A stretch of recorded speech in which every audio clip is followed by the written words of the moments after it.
So good evening, everyone. Thank you for joining us today. I'm Shefali Shrivastava, Marketing and Communication Manager at University Living. You're about to hear some secret and tips that will come in handy when you're living the student life in UK.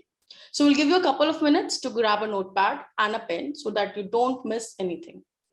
These are a couple of minutes, guys. Grab a notepad and pen. But just in case if you miss anything, don't worry. You can watch this webinar back on YouTube, on our YouTube channel. I'll share the link of our channels in the chat box so that you don't miss on any social media handle that we have. So please allow me to introduce to our panelists who have walked this path and will be the best person to give you the advice. We're joined by Mayank Maheshwari, co-founder and CEO at University Living. Hi, Mayank, how are you? Hi, Shefali, thank you. Thank you for joining us. We are joined by Shibin Korean, Teesside University student from Middlesbrough. Hi, Shibin. Hi, you're on mute. Sorry. Hi. Hi, Hi. everyone. We're joined by Ayushi Peldival, Manchester Metropolitan University. Hi, Ayushi, how are you? Hi, I'm good. How are you? I'm doing well. Thank you so much. Then we are joined by Shambhavi Avasti, Queen's Mary University of London. Hi, Shambhavi, how are you? Hi, I'm good. Okay. Hopefully we'll be joined in some time by Karuna as well. She's a student at Aston University, Birmingham. But in the meantime, we'll start and dive in right in the question part. Before we start the whole thing, I would like the students who went last year to know what were you guys feeling when it was time to fly? We'll start with you, Shibin. Yeah, so the last year, this time, yeah, it's almost 1 year I reached UK. So everything actually, I came in UK when the time of pandemic. So it was little challenging like compared to this year. But everything went really good. I finished my study successfully. And by this end of month, I finished everything, and yeah, it's all good, and I feel so happy to reach here. The life is good. Yeah, everything come to the expectations. Yeah, so far it's good. Great. Ayushi, I'll come to you. What were you feeling? Did you had so many butterflies in your stomach? Were you too excited? Were you Exactly on this day know? last year, I was in UK. I landed in Manchester exactly on 9th September. Exactly So 1 year ago. yeah, exactly 1 year ago. And so it was we were very excited. But I should say that these people who are going this year are lucky because they don't have 10 days quarantine period as we had last year. So they are free from that. I think they can enjoy UK's life from day one. So there is nothing to worry about. You will get everything in UK. Just pack the things and be ready to begin your new journey, I think. Right. And we're going to discuss what to pack. I'm pretty sure most of you have already done your packing. Now we'll move to our, veteran in UK edition series, Shambhavi. Shambhavi was part of our last pre-departure event also. Hi, Shambhavi. How are you? I'm good. And because I know that you're flying again to UK this coming week, so Yeah. what were you feeling last year and what are you feeling right now? Is there a difference or you have the same feelings? Share your experience. Yeah, it's not the same feeling because I was also a bit nervous when I traveled last time because it was my first time going to London. It was my first time when I was going to live alone. So I was a bit, scared also that will I find good friends or not. But eventually it went all well. And so this time I'm just excited, not nervous at all. Okay.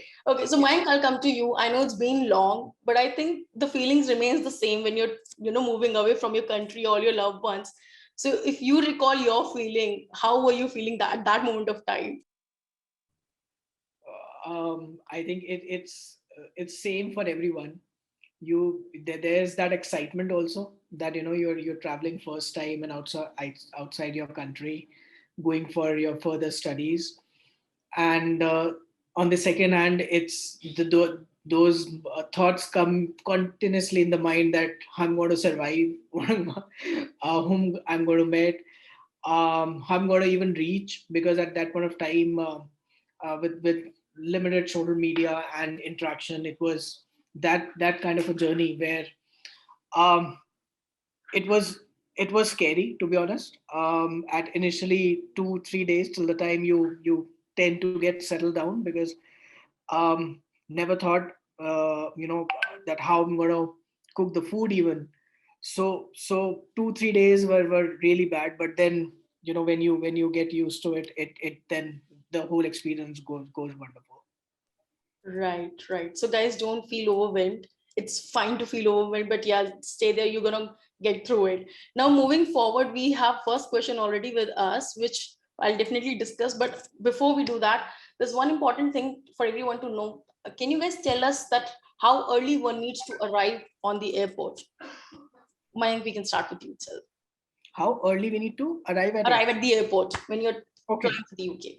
Okay, I think one should keep an 3 hour window in mind, that they should arrive at before 3 hours of the departure, because sometimes it happens in some of the airports there's a lot of rush, and and being student, our parents are always want to keep a lot of things in the suitcase, and we get to know over there, oh, my limit was only 25 kgs and or 23 kgs, but now my bag is 28 kgs. So you need to shuffle around your stuff. So it is advisable, as per me. 3 hours. Yeah. Ayushi, Shivin, Shambhavi, you guys agree to 3 hours, or you have something else to add on over here?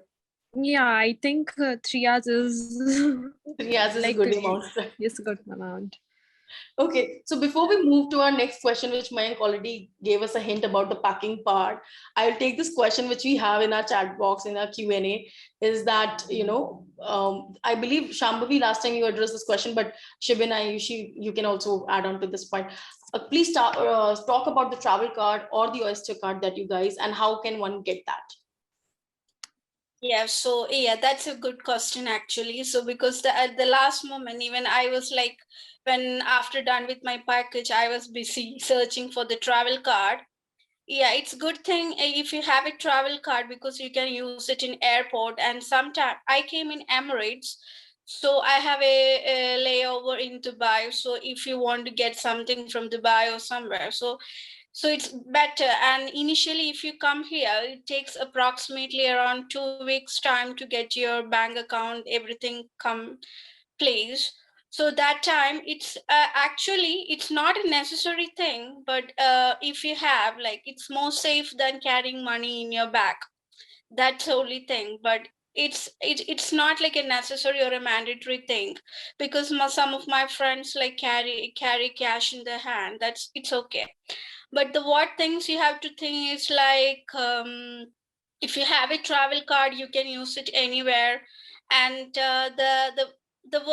one demerit or the disadvantages of the travel card is like, whenever you like swiping it anywhere, so you will lose a sort of money at every time.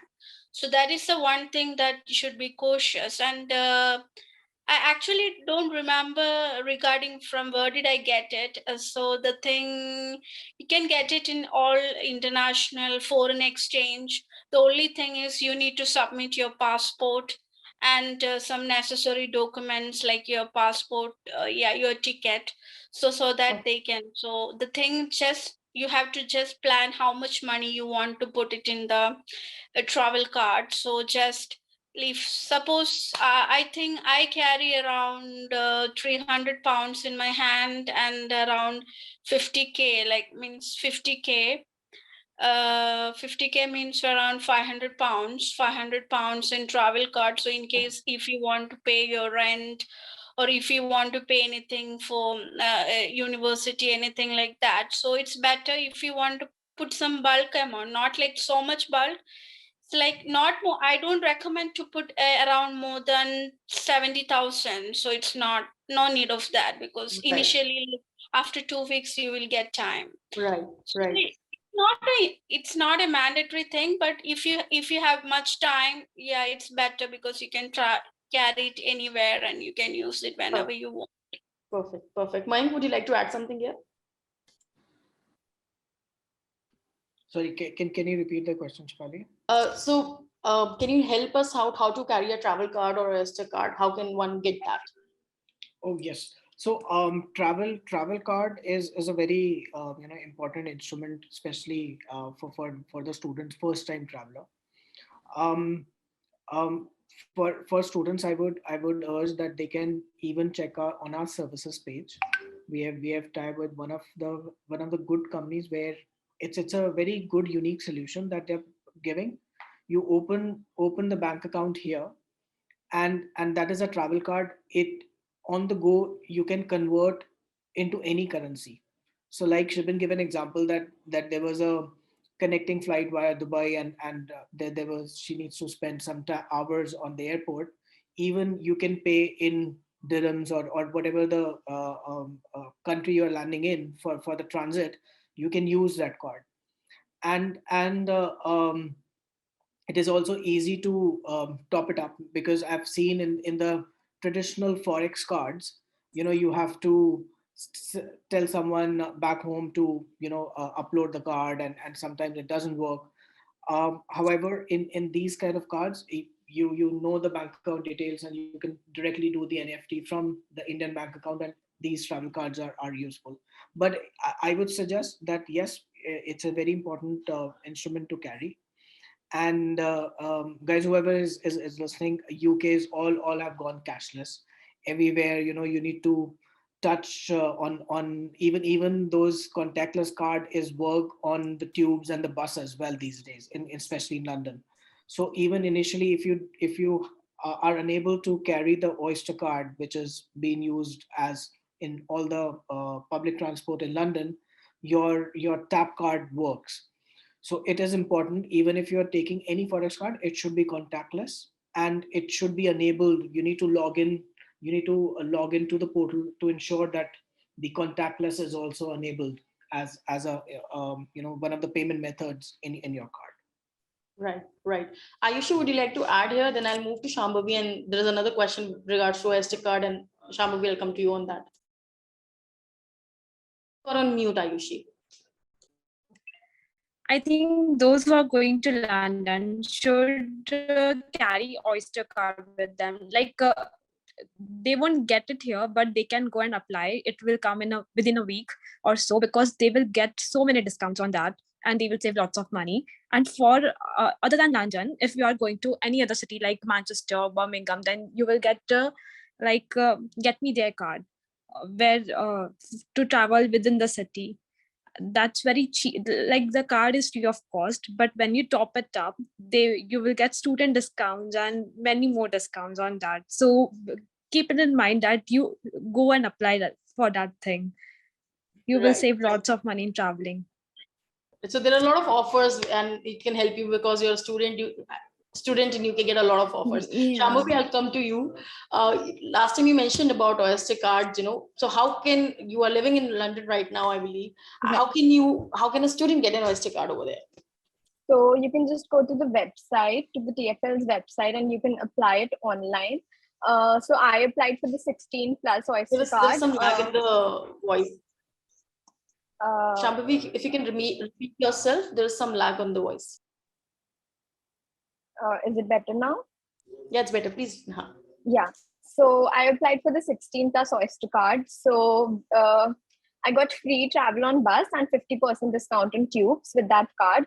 I applied it online itself, but then later on I had to go to the post office for certain documents and all, but you can do it online. But for some reason, it was not happening in my case. So I had to go to the post office, and you'll get the Oyster card at your place itself. Like they'll deliver it to you. So yeah. Okay, great. Now moving on to the next question that I got. Okay, so Shambhavi, which card and site it is? Shambhavi, if you can just write in the chat box the site name, if you can just share the link with the students, that would be great. Yeah, just to think the 16 plus Oyster card has certain circumstances and all, like what should I say, certain requirements. So the thing is, you have to turn 18. There's this time period they'll mention. So if you have turned 18 after that or before that, like there's something like that, you can check it on TFL's website, then only you can apply, otherwise you can't.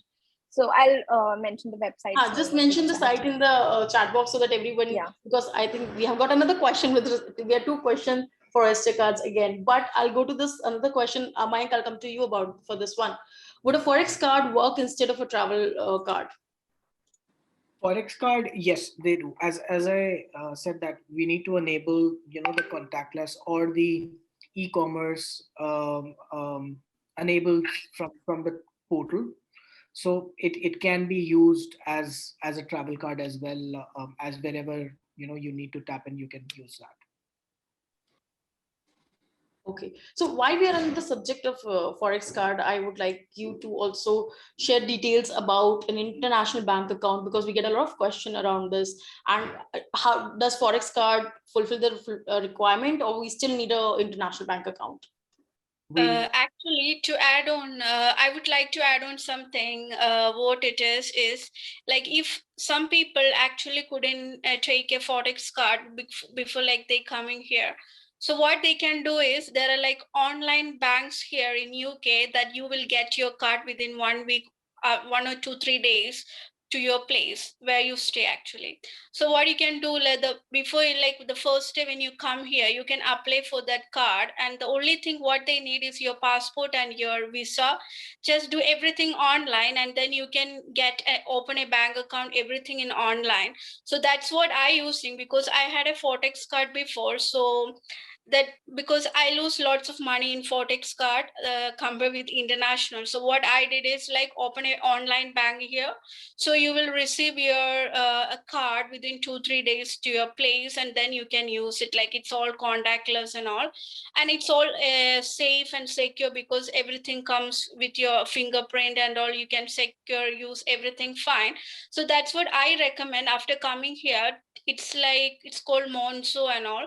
So if you have that thing, so you can actually use, and then gradually you can open a bank account here in any of the banks here. So it's nothing much to worry about, people who are like coming. Nothing much to worry about it. Yeah, it's because you haven't been there, so it looks like a very huge issue. I'm pretty sure all the students over here had faced the same thing, but now because they have been there, they're saying it's easy. It's not necessary you need a travel card or something. Just carry some money with you for your essential things, and then open an online bank account here. Just take one day. We can just open a bank account, come here, spend money. That's it. Put your money there. That's the only thing you can do. Nothing much to worry, people who don't have.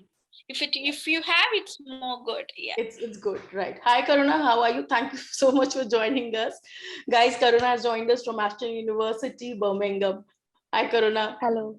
Hi everyone. Sorry for joining late. I had some technical issue I was resolving. No problem. We have many questions ready for you. Coming back to you, Mayank, with respect to the international bank account and the Forex card. Yes, a very important piece, and as Shivan rightly highlighted, that how it becomes easy, but for the first time traveler, because at this September there's so many students traveling and coming from different part of the world to a city. So to open in a traditional bank accounts like Lloyd's, Barclays, NetBest, etc., a student needs to take an appointment before opening a bank account. And because of there's rush in this time of the year, usually the appointment gets delayed by 2 weeks or 3 weeks, whenever the bank is available to give the appointment. So Shivan rightly highlighted that these days we all are smart, and we can use the digital online banks. They are safe, and even our team is helping students from India traveling to the UK to open their digital bank account from here itself. So the only requirement is for that is that we need to have a UK visa. Once we have, I would request the team to connect, to our value-added service team, where they can guide and help to open the digital bank account right there and there. And once you land, you just need to activate with the UK number, and it's ready to use. But it is important. We should, the Forex card is a temporary thing. We should have an aim that we are using just for a week or two, utilize that money, and then we should have the UK bank account. Right. Thank you so much. Now, this question I'll come to Karuna Shambhuvi. How to keep an Indian SIM active in UK for message and OTP? Karuna, you can start. Yeah, to keep our Indian SIM active in the UK, first we need to recharge it. Like every month you have to recharge your SIM. Then it will be active. I don't believe the calls, you would get calls, but I'm pretty sure that we'll get all the messages, all the important SMS on that number. You just need to recharge it like regularly, whatever your international, not international pack, you can just have your regular Indian, what you can say, the Indian recharge that we do every month. Yeah, recharge package. And you can keep it active and you'll receive all the SMS like every time. Great. Shambhavi, Yeah. I remember you are using your Indian number over there for WhatsApp communication, right? Yeah. Yeah. So I got it recharged the international package with the international package, and it was only for rupees 299. But it's very limited, so I only had like 40 minutes of calling and everything. But I just got it recharged for the sake of recharging it, I would say. And I didn't recharge it for the whole 7 months or 6 months for like the whole period of time. But I got the OTP from my bank and all. So like you'll get the messages either way, even if you don't recharge it. For a certain period, but that's 90 days, I believe, in India. But yeah, a minimum recharge can help you in going on with your current card. So I think that should solve your purpose, right? Yeah. Now we have started getting a lot of questions with respect to London. I have a choice for mobile number as well. So I'm still using the same number when I went to UK as well. So what I did was I was using a postpaid connection. I made it to prepaid, and because I stayed there for 2 years, so I did a year-long recharge, because it's now we all know how the important mobile number is. It has been connected with your Aadhaar card, with your bank accounts, etc. So we do require those OTPs all the time.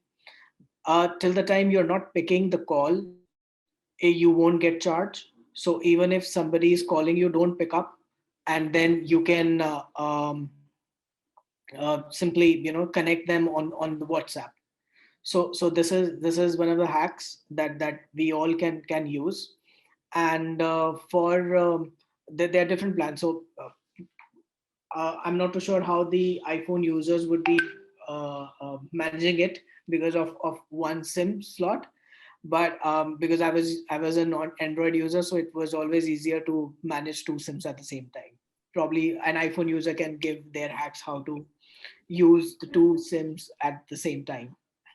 Any iPhone user who wants to share the secret tip which Harry doesn't know? iPhone users can use eSIM. Like in India, or your Indian number, you can convert it to eSIM and then you can use it here. But personally, I have not done that. But soon when I'll visit India, I'll do it. Perfect. So we are getting a lot of questions. Ayushi, I'll come to you.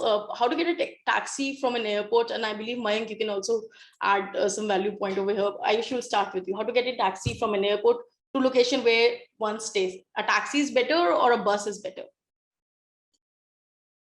We can't hear you, Ayushi. You are not on mute, but I think there's some technical issue.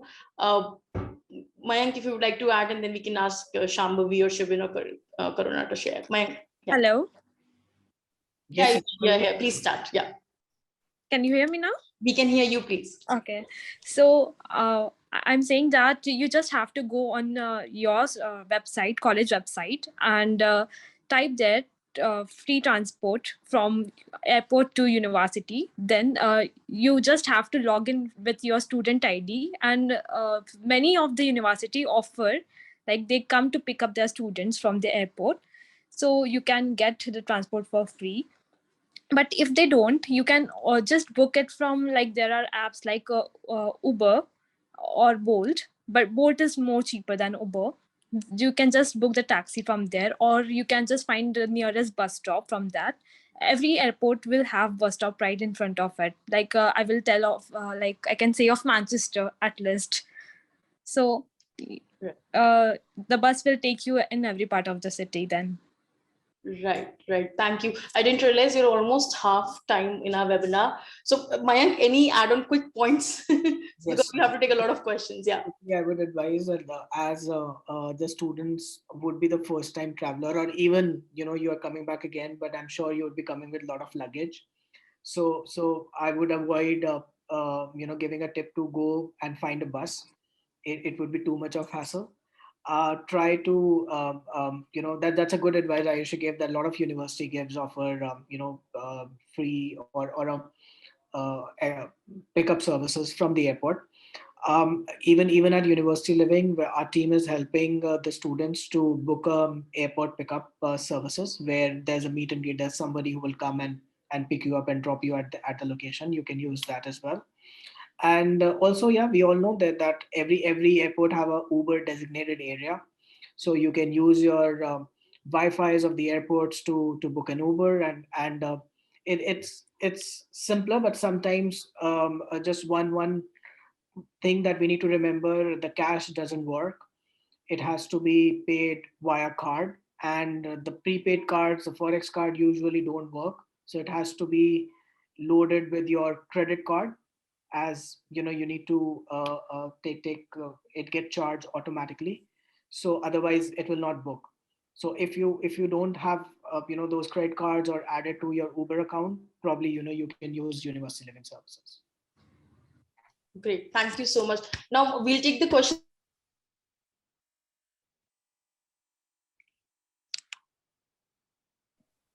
You're not audible, No. Shefali. Yeah. Shefali can't hear you.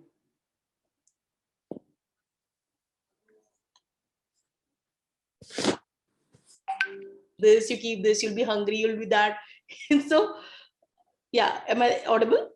No, you need to repeat the question. Okay. Okay, so my bad. So I'm just saying that there's always an essential list that you need to carry in your cabin bag, because it's very handy to you throughout the journey. And our parents are like you, they'll ask you to keep this, they'll ask you to keep that, 100 items in one small packet. But I'm pretty sure there are like 5, 10 exclusive items which are very much important for any student who is traveling from domestic country to other country. They have connecting flights and everything. So what are these 10 or 5 essential things that we would like to mention? Shibin, if you can just name 5 and then we'll move forward to others. The first thing is the documents, because when you're traveling for the first time, the immigration will ask you for the documents. They can ask you for anything because it's all depend on the people. So the basic thing is the cash letter if you have in hand. So any documents that you receive from your university, and if you have any proof of your vaccination, that's very important. When I was traveling, they asked us a booster dose and everything, so make sure you have everything. And always keep 2 or 3 copies additional here, because it's not easy to get going xeroxing or copying here until unless you reach the university. Make sure you have, and all your necessary things what you carry usually in the normal things. And if you need to, I think now it's September, it's like we are welcoming the winter now it's autumn. So if you have a jacket, so better put it over you, because you can reduce the weight, and also the in the back. So if you want get a jacket or anything like to make you much warm, whatever essentials you have, so better I try to recommend all the charger, everything, the portable charger, that should go to your main luggage rather than keep it with you, and your laptops, whatever. Yeah, I try to suggest every, if you bring laptops, it will be good for you. Otherwise, if don't have, you can use university, a library, everything. So make everything is your document is very important. Try you have your all documents with you, because that's the only thing, because we can't go back and take it. So that's very important. Yeah. Right. Shambhavi, I know that you must have already packed your cabin bag twice by now, but still, Yeah. if you just tell us what exactly you have in your cabin bag, I'm pretty sure half of the students can get help from there. Yeah, so I've made a list. So the USB cable, for charging and all, then my power bank, then basic documents, as Shibin said, passport, visa, and then I also carried my vaccination certificate, and then my neck pillow, I also carried that. And then other than that, I have this problem. I don't know, like I don't know, it's a very weird problem. Whenever I'm on the flight, my body starts paining a lot. I don't know why. So I always carry like painkillers and all with me, like the basic medicines.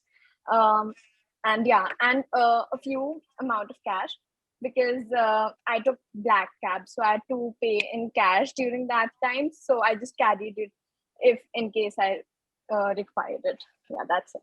Right, right. Ayushi, Karuna, would you like to add something to the list if anyone is missing on anything? Yes. Yeah, Like, Karuna, please. Let's Karuna start, then I'll come to you, Ayushi. Thank you. So passenger locator form, the passenger locator form, which is very important when you check in your flight. So that should be carried with all the documents. Of course, other documents like your tenancy agreement, I personally carried it. Then my offer letter, I also carried a printout of my offer letter. So if like in immigration, if anyone asks, I can show it to them.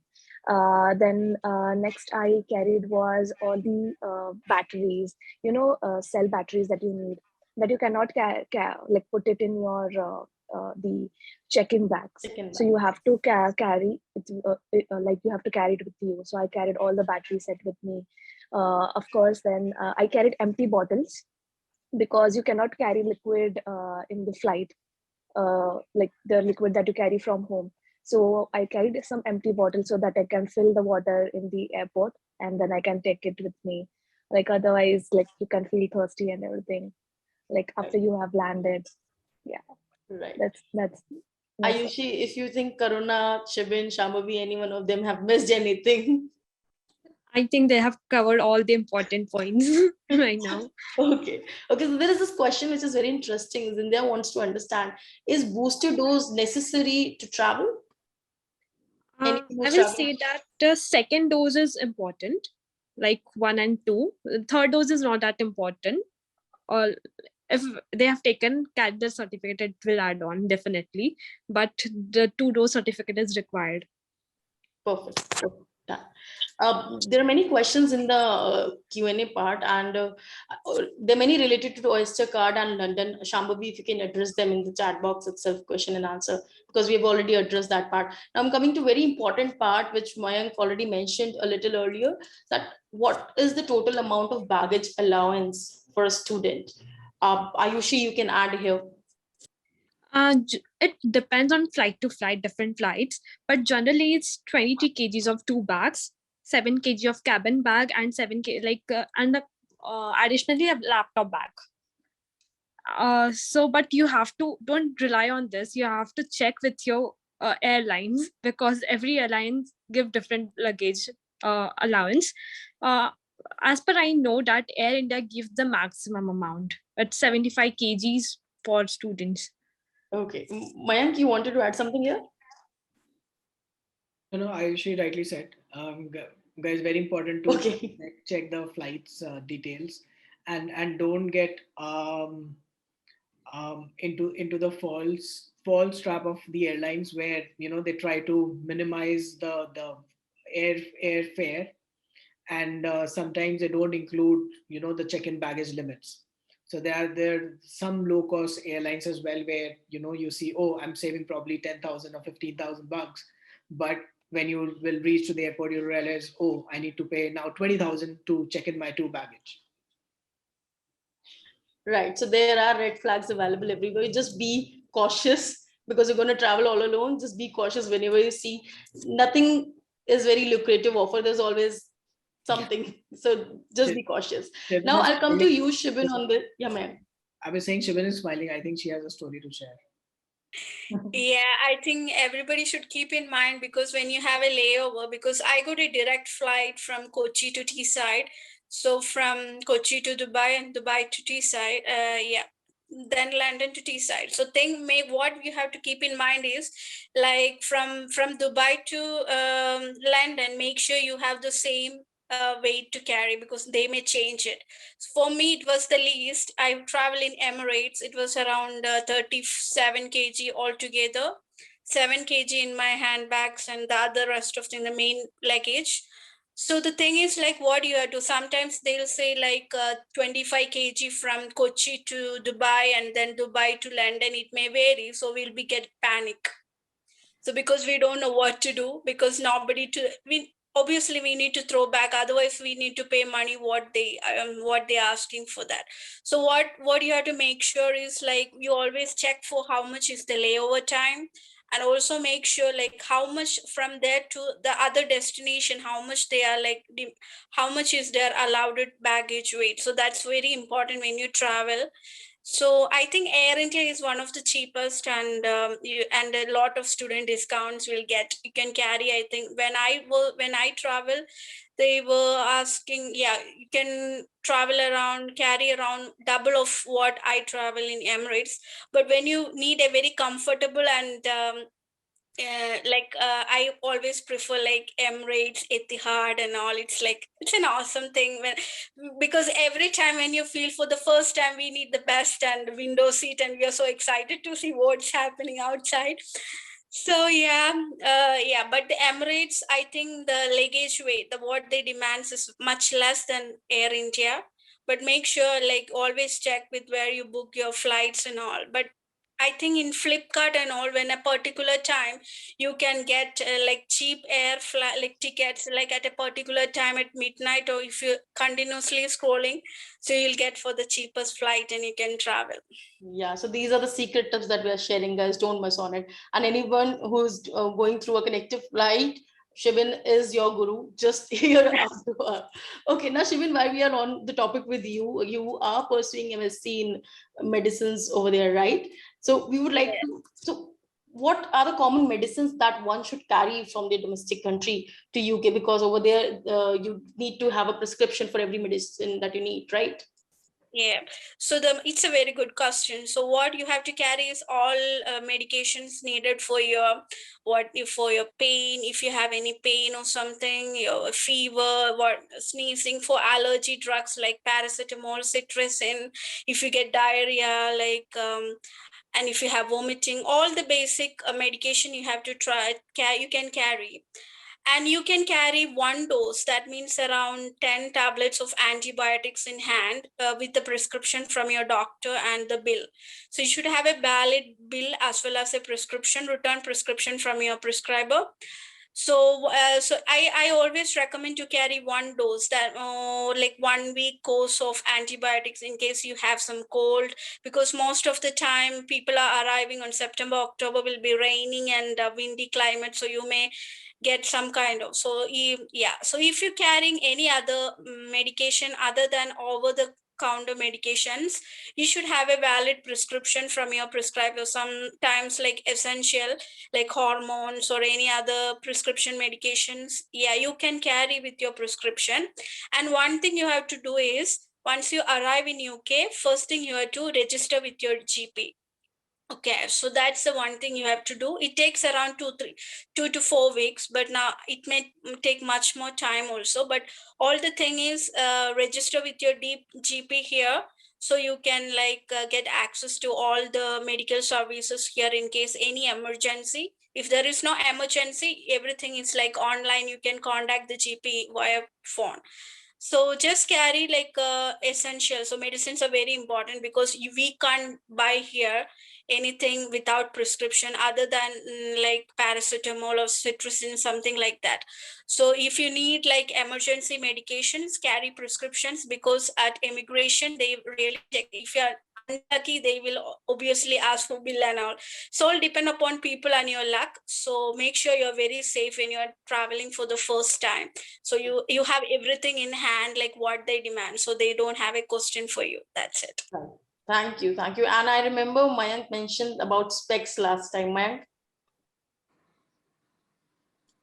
Yes, it's important to carry at least 2 pairs of your specs. It's expensive affair, and you in it initial days, if your specs get broken, and it will take time to make a new one, so there might be a lot of trouble. So yes, it's advisable to get at least two Yeah, pairs. I would recommend to carry 4 because to always, there's either you misplace or then something happens or it doesn't go with your whole look. So carry forward for different look. Okay, now Shambhavi has answered a very interesting question in the chat box, and I think most of the students would like to hear about, not just for London with respect to London, but apart from the other cities also. So if you guys can please suggest the tiffin services or how to get Indian food where you guys are located. Shambhavi, you have mentioned about 3 services, if you can name them, and then we'll move forward to Shibin and other. So there's KP Tiffin Service, then there's Tiffin Planet, and then there's Pyare Lal Tiffin. So these 3. There was one more, but they don't have any specific name. So I don't know. I just got their contact number from somewhere, and then I just started ordering. But yeah, these 3 are nice, and they're very famous also in London. Most of the students prefer these. Okay, Shibin, do you guys cook your food, or is there any preferred tiffin service in Middlesbrough? Yeah, so if you're really craving for food, like cooked food, you can actually, the first thing we need to save money after coming here, not spend lots of money for food. So what you can do in Go, if you really want, you can search in Uber or Just Eat. So that's the 2 app available. And there are some local apps available. So where the location you are, especially in the north, Just Eat is more good than Uber, because Uber is always expensive. And you can type in Google Indian food near me. You can get all the Indian restaurants, and you can get all the menus, how much it pays for one plate and all. Rather than if you save more money, so there are shops, shops in UK, like supermarkets and all, like Aldi, Tesco, and Sainsbury. So, and in North, you can have Morrison. So the Aldi is the cheapest one. So you will get all the things there, like meat and everything there. And if you want to cook yourself, you can cook. It's one of the cheapest thing. And moreover, if you want cooked Indian food, so you can go to Tesco and Sainsbury there. So they have Indian takeaways already, just put it in the oven and just heat it. That's all we do, because we all, once we start working, once you start going for work and studying, so we don't have much time. So it's nothing to worry about the Indian, because in each and every corner, at least there will be a kebab shop. So you can buy anything. So it's all depend upon the place we are. Then now I'm in London, and it is a place where we could rarely see any Indians here, but still it got shops here, 1 or 2 shops here. But when you go to a place in Manchester, Birmingham, or in Middlesbrough, anywhere like London, Indian takeaways, Indian restaurants, Indian foods are everywhere. So nothing to worry about it. So, Just Google it. And also one thing is, make sure you know how to use your navigation. So most of the time in UK, we use all the Google Maps and all. So make sure you know how to use it properly, because they will guide you exactly to that place and that destination. So make sure you have very much thorough knowledge about how to use it. And also make sure you bought a good pair of shoes, because we need to initially when walk a come lot. to UK, we have to walk a lot, because we prefer to walk a lot to save money. Because I use a car, but before, when I came here, I save money by walking, and we need to find job and everything. So make sure you should at least have a good pair of shoes. I prefer something branded, because I bought some local shoes and it's all gone. So you have at least a good shoe. Yeah, We will that's it. definitely come back to the walking part and the part-time job part. But yeah, Shivin said it very nicely. Even though if Indians are not available in every part of the world, a few parts are left only, to be honest. But you can find our Indian food everywhere. Everywhere, like kebabs are on every next corner, as Shivin mentioned. Ayushi, Karuna, if there any specific tiffin service that you would like to highlight from your city? In Manchester, there is one auntie who sells tiffin. She provide home services. She delivered the food. That's Kavita. Her name is Kavita, and there is a WhatsApp chat of that tiffin service we had. So I can share the contact detail if you want. If anyone is moving to Manchester. So do this thing, Ayushi, share this on the Facebook community, and I'm pretty sure, because over there are many more students who might have missed on this platform to join today, and over there they can get all the information. We'll pin that chat in the feature. So if you guys haven't joined our Facebook community, go ahead and join our Facebook community. It is mentioned in the chat box. Now I'll come to the next question. Sorry, I missed. Karuna, you wanted to add something? Personally, I haven't used tiffin services yet. I cook every day, so that's why. And usually, I go out to eat in the restaurant someday. Like there are many Indian restaurants in Birmingham, like Tamatanga, and there is Chennai dosa.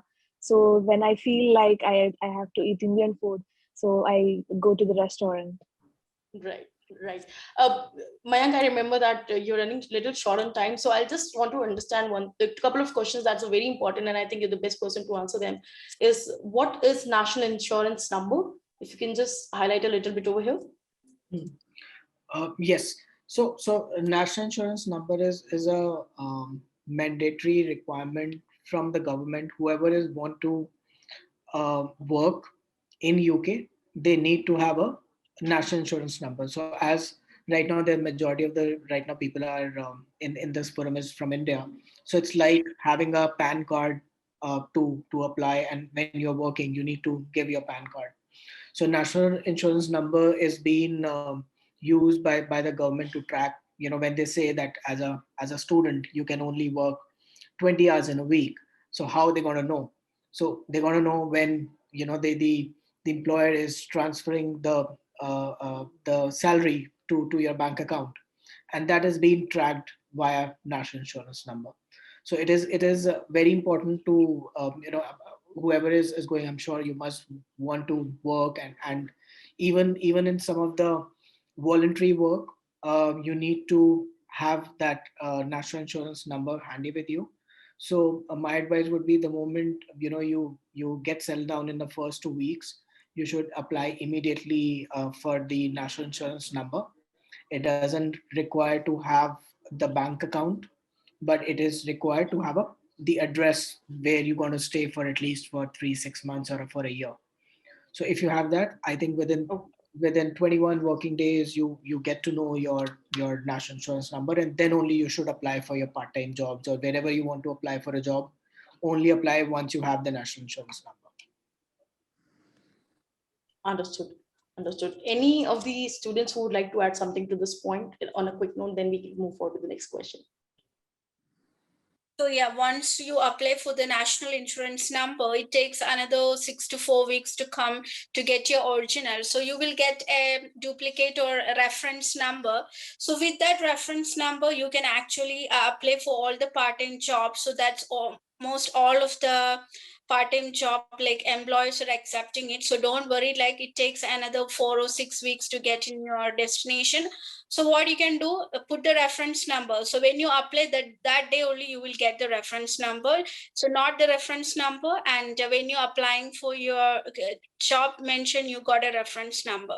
So nothing too much worry about this. So you can guarantee the employer like you will get within 4 or 6 weeks. So that's the thing, and make sure you have all the, and I think I did via post office. So you need to submit some of the documents of your passport, visa, and everything. Yeah. Okay, thank you so much. Now, there's another thing which is very important for the students who are traveling, that is the biometric residence permit. So, Mayank, if you can add something on this as well.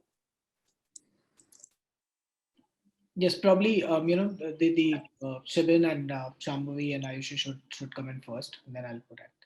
Okay, no problem. So, Shambhavi, we'll start with you, and then we'll move forward to others. Sorry.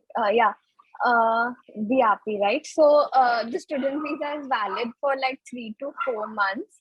And after that, when you like come to UK again, you have to show your BRP. So it's like the residence permit. So yeah, I just know that much about it. I don't know much, so I'm not the right person to answer. No problem. Yeah. Okay, so I can maybe add on this. Yeah, please, Ayushi, go ahead. So BRP can be used to confirm your identity, like and right to study, right to any public service or benefit you are entitled to, actually. So wherever you are going as a foreigner student, you don't have to carry your passport. BRP is the thing you can show everywhere, and that they can confirm that you are a student over here. So that's a very important thing. You should carry everywhere, but make sure that you don't lose that, because there is a bigger fine and the procedure is very bad to get a new one. Very tedious. Yeah. Okay, great. Shivin, is there anything else that you want to add, or because we're almost running short on time. One thing I like to add, when you're applying for your visa, some of the students who coming like may get a message from or email from UKVI like their BRP will be delayed by 1 month or 2 months, because I got the message here. So don't be panic. You can still you can enroll in your university, and also you can apply for the part-time job. So in addition to that, they will attach one more mail for you. They'll giving all the details, like you can apply for job and you can open a bank account with that number they are providing. So some of them get a little more delay in getting BRP here. So that BRP you need to collect it from the post office, which near where you live. So that's the only thing. So some people will get it more like easily, like when they arrive here. Some take more time. So just you have to give that, print out that letter, or just save that email in later that you need to that submit before your university as well as your employer. So where we are seeking for part-time jobs. That's it. Right. Thank you so much. Now, before we move around further into, there are a couple of questions which are in the chat box and they're still unanswered. So Shibin, because you said that you're driving car in UK right now, so how do you apply for a driving license in abroad, and does university provide any assistance with this as well? No, there is nothing, no connection with the university. Whoever having a exchange, like there are two types of driving license here. One is like exchangeable license and non-exchangeable. So India will comes under like non-exchangeable license. That means whoever who comes to UK having like after 1 year, till 1 year we can drive with the Indian license. Then we have to apply for the license here. The first step is like you have to get the provisional license here. So it is like pretty much simple procedure. Just submit all your BRP, passport, whatever they are. So just submit to the DVLA. We call it as DVLA here. So submit to the DVLA, and you will get I think you will get your provisional license. It's same like as a card. You'll get it within 2-3 weeks, and afterwards you have to, once you get your provisional, you have to pick up a date for your theory test. And it is one of the tedious, and it's one of the challenging for Indian, because it's not an easy thing here. Theory is very difficult here because it got 3-4 steps. So once you book your theory, once you pass, it takes around 23 pounds. That means around 2,300 pounds Indian rupees. So once you pass, so if you didn't pass, don't worry, just attempt how much ever you are. And then once you pass your theory test, you will get a number, pass number. With that pass number, you have to apply for your practical theory exam. Practical exam, sorry, not theory, practical exam. So now because of the pandemic, so there is much delay for getting the date for practical. It takes around 5 months delay. So yeah, so that's the thing. It is one of the challenging for me now because I'm not getting my dates. Yeah, so that's the only thing. Once you pass the practical, so you will get a learners, like a beginner learner here. So then you can put a L on your car and you can drive. And the only thing is it is quite different from the country, like from India. The rules are different, the roads are different, but it is much easy to drive here if you know everything. It's like it's all good here. Right. So that driving, it's like it's one of the challenging. If you got a car, life is much simple. And and the car, it's not an expensive to buy a car here. You'll get all car. The only thing is like testing. It need to get tested every year. Like that's called MOT. We have to done MOT every year. And insurance is like one of the challenging part driving in UK, because you need to pay. Since we are international students, we need to pay a lot of insurance money monthly. So that's one of, as a student, so we have to spend lots of money there. Yeah, so driving is little more tough here, but if you have a driving license, it's good. At least 1 year you can drive and then convert. Yeah, but as Shibin already shared with you guys, start saving first. She got the car in the second year, and we're going to discuss our next question on the same topic, that what is the cost of living as an international student in particular cities that you guys are living right now, and how to manage that. So we'll start with you, Karuna. We'll start with Birmingham. What is the cost of living in Birmingham, and how do you manage the cost of living over there? Cost of living actually depends upon each one of lifestyle, but I'll tell about an average. So average cost of living in Birmingham is around 400 pounds. So it will include your rent, your traveling, your groceries, the eatables, whatever you have to take. And the average rent around here is 300 pounds to 350 pounds. It's the average. It depends on the location that you're living. Plus, if you're a student, for traveling by public transport, you just need £1, and for one time of commute. So this saves your cost. The second is groceries. The average grocery for a month is about £40 or £50, depending upon whatever things you're buying for yourself.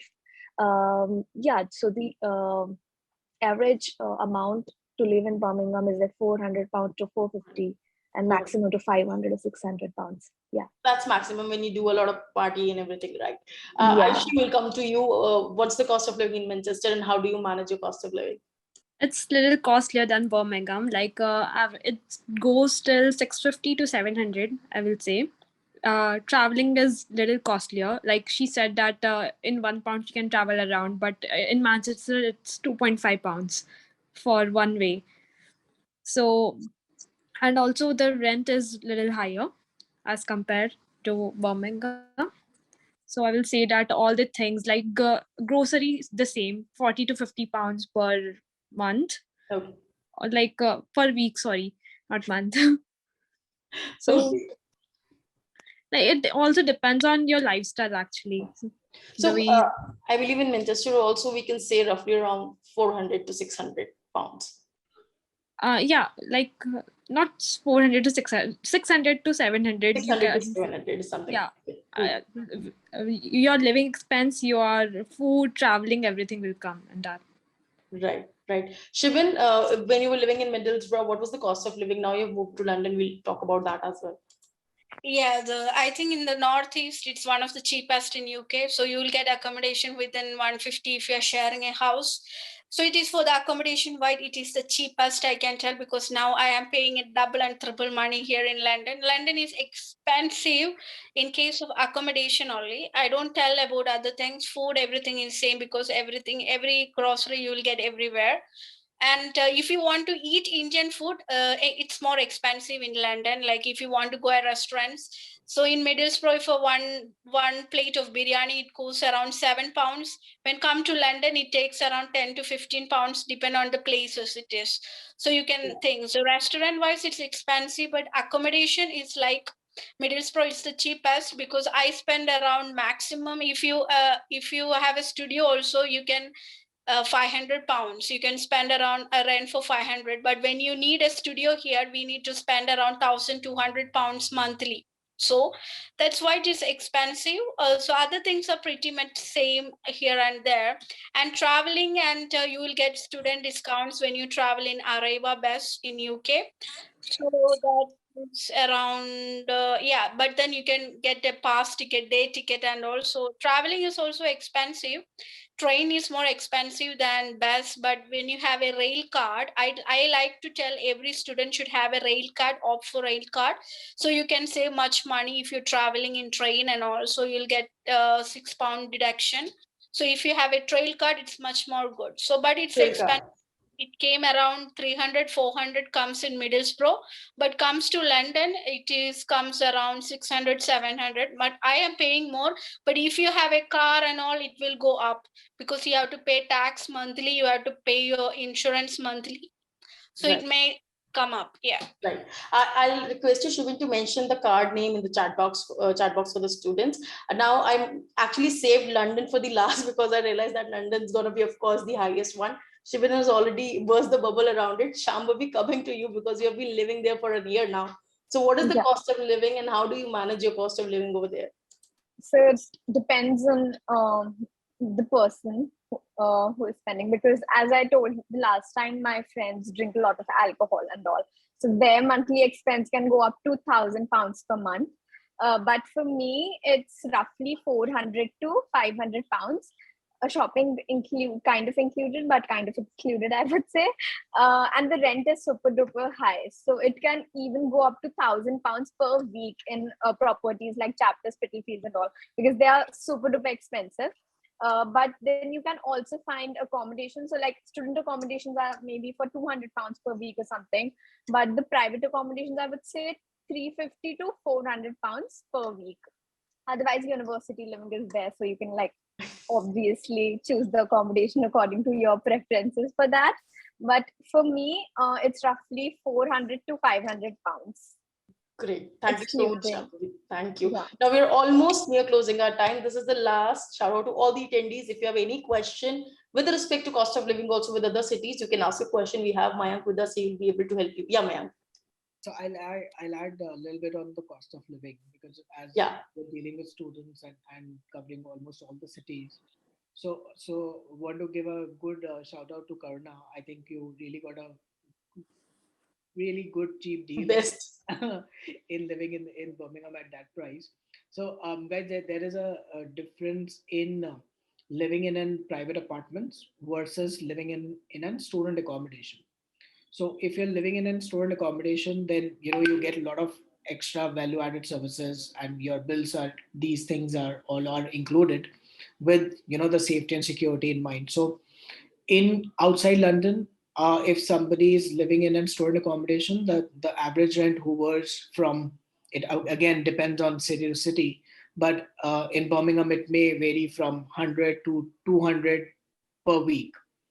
In Manchester, it may vary from 150 to 250 a week. In London, we all know that there are four zones typically, and if somebody is living in central, near to the university, walking to the university, then the rent goes 300, 400 a week. So it completely depends, on an individual, that what kind of living experience you want to choose, and you really want to differentiate in living in the private houses or in the student accommodation.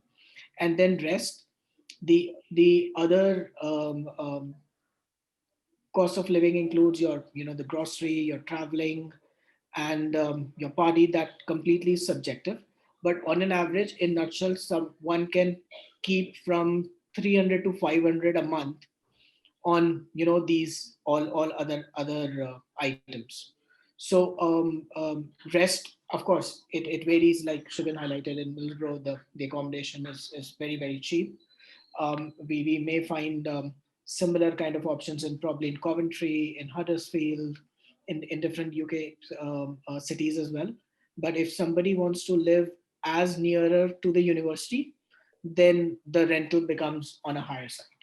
Right. Thank you. So guys who have already shared their questions in Q&A, our speakers, our panelists will help you with the answers. But we'll just the last question, which I'm pretty sure all of you would love to hear, is about the part-time jobs, how to get a part-time job and how to while at UK, while being a student at UK, and if somebody wants to earn from day zero. Shibin, I'll start with you because I understand your recess is almost about to over. Yeah, so part-time job is like you can work, like you can earn money while simultaneously we are studying. So that is like 20 hours and night jobs. So that most of the people like to work in care. So UK has like more opportunity in care job, home care, all those things. So most of the people, like while studying, they prefer to do care jobs because with lots of opportunities here, and we'll get like a good strength, a time duration, and we'll get like complete 20 hours. So most of them are prefer like, so how to apply is like we can apply via Indeed, like that's one of the best thing, or you can have good connections in LinkedIn. So I was doing as a clinic research assistant when I was studying. So recently I shifted to London for my new job. So when you apply, what you actually know, like what's your field, and you something which suits you, you can really apply for that. If they are really impressed with you, they will schedule an interview for you. So nothing is like we don't have to go to office or apply a CV like that. But also the same thing, what you can do is make it when you come before you travel, you have a CV in your hand, like a small one paper CV, and take around 10 copies. Right. And just give to the shops like pizza shops or delivery shops anywhere nearby. There will be n number of like shops near your university, so you can ask directly them if there are any part-time jobs there, so you can directly go there and work there. So that's all, because in university and most of them and there will be some agencies nearby universities. Like I live in Middlesbrough, there are like 5-6 agencies. You can directly contact them and tell them what work you need. So you will get a job in care and all. So it takes like little while because you need to open your bank account and all. So but then it's not a difficult part. Getting a job is actually easy. Like when you have really search, you will get it. Right. Thank you so much, Shibin, for joining us. Just in case if you need to drop, you can drop. Yeah. But we'll continue to others. Ayushi, if you can share a little bit about the part-time jobs opportunities, how you manage, how. Thank you so much. Yeah, I just winding up, and I'm just wishing everybody who like coming to India a very best of luck, and make sure you'll be very I know everybody will be excited. And I would like one thing, when I was coming here, because I at the last moment I got like university living, like actually helped me to find a right accommodation, because I was struggling a lot with accommodation. So I also everybody to recommend this university living. Also, thank you for calling me, and have a wonderful evening. Bye-bye.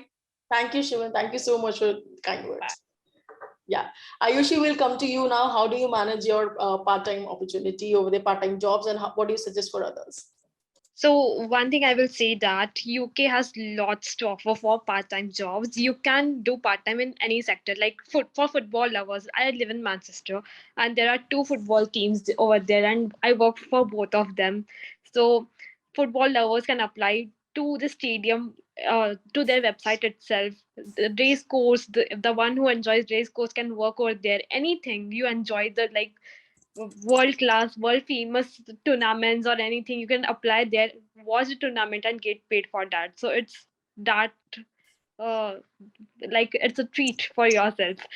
And so I will suggest that you just go on the website, check the vacancies, and apply to the one you to the sectors you enjoy the most. And also log into your Outlook account from your university, because all the university keeps on posting the jobs opening they have in on campus jobs, and that will be more easier because you will be staying near the university, of course, for your like time period. Right. And it will be fine if you work in the university. Correct. Karuna, will come to you now. As Ayushi mentioned, it is really very exciting for working like in the stadiums or in the race course. So there are some websites where you can apply for this job. So there is a website called Off to Work. So you can register yourself, and they provide hospitality jobs.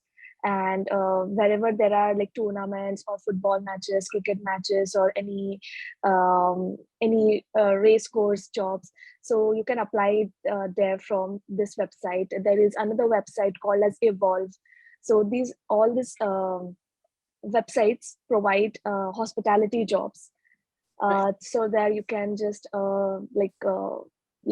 you can serve as a cashier, you can serve as a bartender, or you can just serve the customers.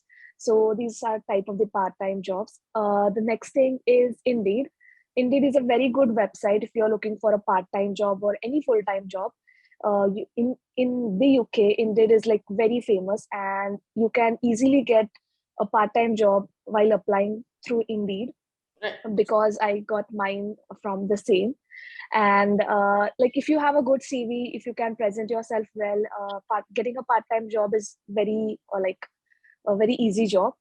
The next thing is you can visit store to store, have some copies of your resume or CV, and you can give it in the store and ask them if you're having any vacancy, then please contact you. So this is also another type of thing that you can do to find a part-time job.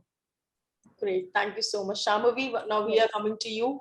You're living in London. What are the opportunities available over there, and how are you managing your part-time job or any other extra earning that you're planning?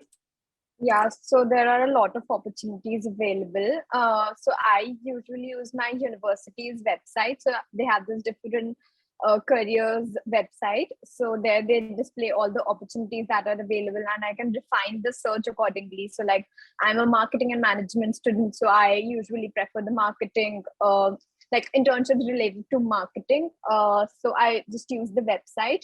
Other than that, I also think so. I also think the career department of your university can help you with the application and interviews as well. So they'll help you in tailoring the CV, and they'll help you in practice interviews, etc. So you can also contact them. And I also like got selected for a volunteer for this volunteering program at an art charity. Like it's an organization related to art and all. And it was because of the university only, because they provided a lot of help. Other than that, I'm also doing the student ambassador program by University Living. So, and it's a paid program, so you can even like earn money and save, and you can spend it in UK. So yeah, that's it. Some good sales. Yeah, and another thing I want to add, the student ambassador program actually helps me a lot, because I recently applied for a student ambassador program at my university itself, and the requirements were very similar to what I'm doing as a student ambassador of University Living. So the chances become higher, so you can write it in your CV as well. So your work experience, you'll add into work experience, and yeah, that's it. Thank you so much, Shambhavi. Mayank, now any suggestions that you have for a part-time job opportunity that these attendees can apply? Yes, I think they covered beautifully for the target audience where to look, how to apply. But for our audience, there's an opportunity to apply at the University Living as well. We've been always looking for the student ambassadors and interns who can learn and also add value simultaneously. So please feel free to reach out to our career page, and you can apply. Rest, always advisable that try to find something within the university that really add value, and that create connecting with the right people to once you graduate, or you become a postgraduate, you get a right path to choose from. Great. Thank you so much, Mayank. Thank you everyone for joining us. Now we'll close our session. Just in case attendees, if you want to rewatch this whole webinar, you can watch it on our YouTube channel. Link is mentioned in the chat box. And also, if you want to meet these beautiful, lovely student ambassadors, you can join our Facebook community. You yourself can become a student ambassador, and you can talk with them. So thank you all for your support and time today. Any golden words, any wisdom, last minute wisdom that you want to share? I know I wanted to cover one question, I actually wanted to cover many questions, but due to lack of time. Any last quick words? Mayank, we'll start with you, and then we'll move forward to others. Yes. So my last piece of advice would be, guys, there's lots of information available, and people are using part of so many groups, but try to take the informed decision, because you will get a lot of information from many places, but you are the one who need to verify that which source to believe. And I believe the university is the best source, which is reliable to offer, or any professional companies. Like even I can vouch for ourselves as well, where we give the right information to our students. And yes, it's an exciting time for all the students who are starting their new journey. So wish you all the best, and remember that every student is the same boat.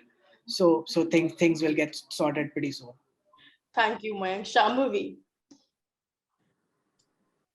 Yeah, nothing to add. Just I forgot to add one thing. You can download City Mapper as well. So, and also Travel Light, another piece of advice. And yeah, that's it. And all the best to everyone. Thank you so much, Shambhavi. Ayushi? I will say that it's time. It's almost time that everyone will be flying to UK. Just be excited. Don't be nervous. If you are stuck anywhere, just go on University Living website. There is literally everything, every questions. You can ask your questions anytime, and we are here to answer you. We are here to help you out. So all the best for the future. And that's it. Thank you so much, Ayushi. Karuna? All the best to everyone. You guys are going to take a good leap in your future and your career and your life. this journey is going to be really exciting, and like all the best. Everything. If you guys need any help, you can contact us, and you can see everything on University Living's YouTube channel or their website, or you can contact us personally. We are ready to help, and all the best again. Thank you so much, Thank guys. You can meet all these beautiful student ambassador, and of course me and everyone on our Facebook community, on our social media channels, and through our website. So on this note, the note is actually travel light, choose your answers correctly, try go for the reliable sources, and just keep your mind ready to embrace the new experience. Don't restrict yourself that, okay, what's going to happen? Everything's going to happen at the right time and the right format. So on this note, we'll be closing our session. Thank you so much for joining us today. We hope you found it useful. Looking forward to seeing you guys next Friday, 5 p.m. on our ULTV Study Abroad 101. And stay tuned to our social media handles again. Thank you so much for joining us today, guys.